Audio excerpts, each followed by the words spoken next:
the parish no longer exists, then they can do anything they want with the church. 7 Catholic parishes merging, 2 churches closing, 4 Catholic schools shutting their doors for good. And this is just the beginning.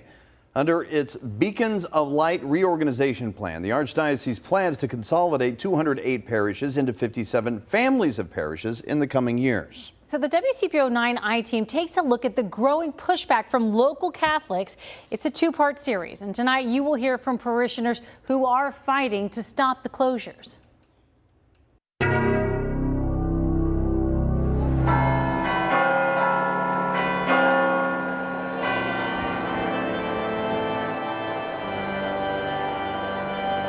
I get it's a business, but they have to think of the people that they're taking away from this thing that they've been a part of forever. St. Martin of Tours Church in Cheviot is the foundation of the Folkert family. It's where Sam Folkert married her husband and baptized her children. She even attended St. Martin's School, and now her own children are students here. But not for long. It will close at the end of this school year. The pastor says it's because of low enrollment and a decline in revenue. There's children involved in this business. Little kids that are losing friends, that are losing their teachers. My son has been with his intervention specialist since he was in kindergarten, and she's gone, and she's amazing. Folkert now worries that St. Martin's Church may also close. That church, I will chain myself up to that church. Like, I will protest that all day long. Like, you're not gonna, that church is way too beautiful. You're not going to do that to that church. Folkert and her friend Kelly Mathis say they were blindsided by the sudden school closure and the replacement of their longtime pastor, Father Terry, a year ago. Their T-shirts say it all. St. Martin's versus everybody. There's no welcoming right now. It's my way, no way. You come, you don't. Our numbers are dropped. You're closed. The Archdiocese has approved 3 other school closures: St. Joseph's School in the West End, St. Anthony of Padua in Dayton, and St. Mary's School in Hillsborough. Like St. Martin's, these schools are in neighborhoods with poverty rates above the state average. In a statement to the I-Team, the Archdiocese says in part, the diversity and poverty rates of students are not factors in a decision to close a school, which is made by local parish and school leadership. I don't think it's transparent enough. Amen. Resistance is much louder in the northern part of the Archdiocese, where parishioners at many churches have formed opposition groups. Nearly 500 people showed up to this Beacons of Light information session held by the Archdiocese earlier this month in McCartysville. One of the reasons why we started SaveOurSteeples.com is because we saw so many places where the pastor or the priest was not informing his own parish what was coming. Chris and Becky Niekamp are the founders of the Save Our Steeples group. They live in the small town of Minster, an hour and 45 minutes north of downtown Cincinnati. They say, and Archdiocese data confirms, that many churches in their area have full masses, parishioners who regularly donate, and solid buildings.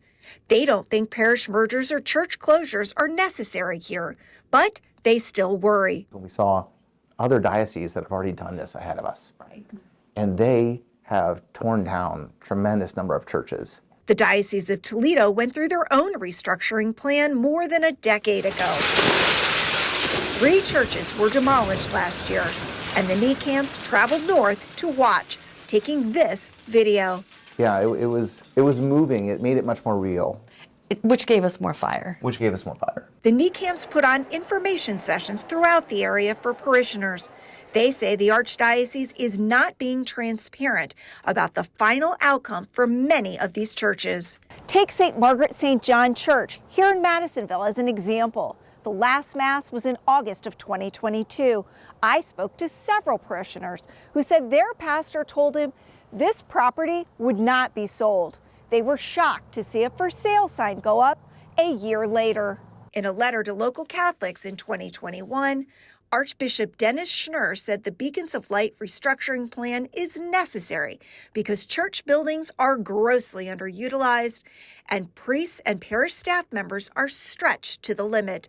But Mark Pettis says a shortage of priests, according to canon law, is not a valid reason to close a parish. Once the parish no longer exists, then they can do anything they want with the church. They can close it, they can sell it. Pettis is the procurator for the entire Archdiocese, meaning he is the advocate for all local parishioners. He's working with a canon lawyer to fight the parish mergers, and so far he's had some success. Parishes near Sydney, Ohio are appealing their closures all the way to Rome. We have the right and often the duty to put your case forward that, you don't think what's happening to you is fair. Pettis found out just over a week ago the Vatican accepted 4 appeals, which means those mergers are on hold while the Vatican considers them. Meanwhile, Folkert and Mathis from St. Martin's reached out to Pettis for help last week, fearing their parish is next to be closed. People have given their money, their time, their sweat, tears to these churches and schools just for them to be like, bye, is insane to me. Right. It makes me scared.